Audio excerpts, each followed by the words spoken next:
I now come to the Deputy Leader of the Opposition, Angela Rayner.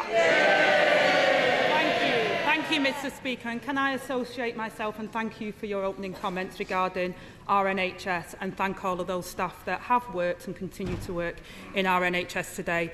And I'm sure members across the whole House will join me in paying tribute to Lord Bob Kerslake, a decent and kind man who accomplished so much in both local and national government during a lifetime of public service. Our heartfelt condolences go to his family. Mr Speaker, I'm glad to see the right honourable gentleman here today. I think I'm right in saying that I have the pleasure again next week, 2 weeks on the trot. They really have given up. Every day, 4,000 families' mortgages deals expire, 100,000 more since we last met, and millions more next year. Families are sick with worry about the cost of the Tory mortgage bombshell. Do they still claim to be the party of home ownership? Good luck with that. Well, may I begin by associating myself with the Right Honourable Lady's remarks about Lord Bob Kerslake. I knew him from my time in Downing Street. He was a stalwart public servant and he will be missed by many on both sides of this House. It may come as a surprise to the Right Honourable Lady, but actually some leaders trust their deputies to stand in for them.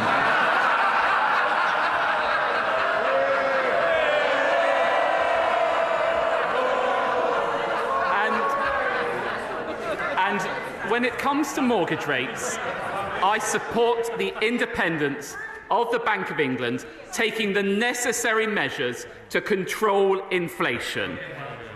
Just ask the IMF about what we have done in support of them. They've said we have taken decisive and responsible action to bring down inflation, and we will continue to do so. But what's Labour's plan? To borrow £28 billion a year, pushing up inflation. To cut our domestic energy supply, pushing up inflation. And to penalise workers saving into their pensions, pushing up inflation. There we have it from Labour. Endless borrowing and higher prices. Angela Rayner. Mr Speaker, we've had 13 years of Conservative failures, and that homeowners watching that pathetic answer will be cringing that they aren't celebrating the government's success, they're counting the cost of their failures, and the only thing that's not soaring in prices at the moment is his gags that are getting cheaper by the minute. And Mr Speaker, it's not just homeowners that are suffering. Security of renters have been ripped away too, with higher mortgage costs handed directly to them. Given most renters live in homes with buy-to-let mortgage, can he tell us, are buy-to-let properties included in their mortgage support package, yes or no? Well, it's actually the case that under this government, and thanks to my right honourable friend, the Secretary of State for Levelling Up, that we have introduced legislation for the first time to support renters, to give them greater security of tenure, and of course the Chancellor will take all necessary measures to stand behind both mortgage holders and of course take necessary measures for renters. But look, we have a choice in this country, and the choice that we have made is to invest in our economy, giving us the fastest growing economy in the G7 for the past 2 years, creating jobs with record low unemployment and increasing people's wages by providing the national living wage, £1,600 into everyone's pockets. That's how this government is supporting people. Angela Rayner. Mr Speaker, I know the Deputy Prime Minister isn't very good on facts, but their party did crash the economy. And he will know that according to his own government's data, over 2 million buy-to-let properties are missing out on support. No-fault evictions are up by 116% this year. So will he tell us if the Prime Minister has a spine now to stand up to the vested interests in his own party and finally deliver their promise to ban no-fault evictions? Well, I don't think the Prime Minister is going to take any lectures on weakness from the party opposite. I remember there's a lot of talk about reshuffle in the air from the Labour Party. The last time the leader of the Labour Party tried to sack the Right Honourable Lady, she walked out with a promotion. But we will continue to stand behind renters and to support them, and my right honourable friend will take all necessary steps. Angela Rayner. Mr. Speaker, that answer is pathetic for all those people that are facing homelessness on his watch. We will ban no-fault evictions, Mr. Speaker, unlike the party opposite. And Jessica and her 4 children from Plymouth were evicted from their home in April.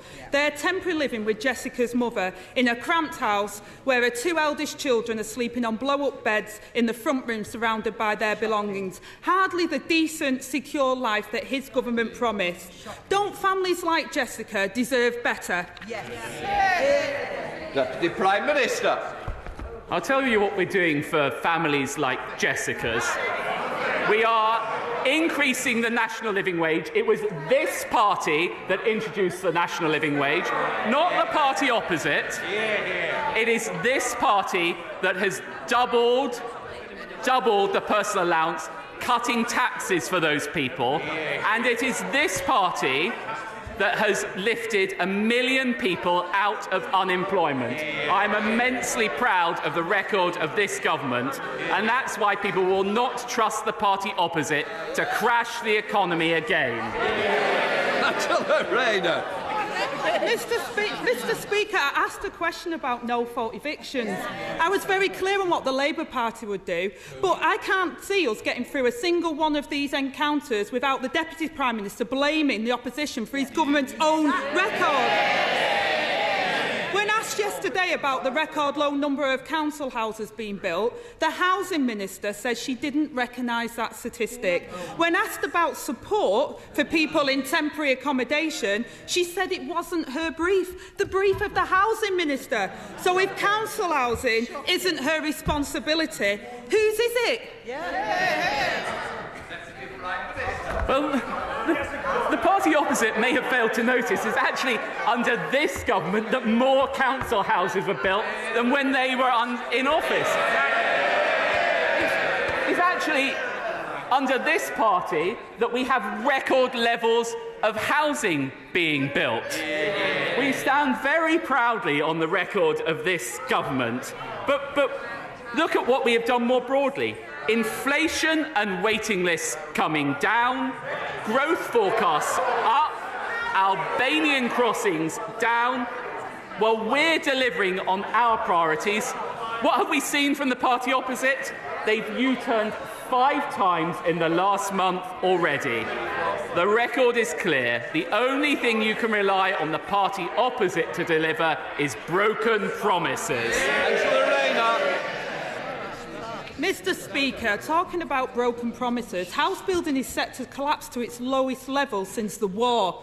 Rents and mortgages are soaring, home ownership is plummeting, and over 1 million people are trapped waiting for a council house. There is one simple solution to this problem, and everyone knows it. So when will he finally stand up for the national interest instead of their own interests and build more houses?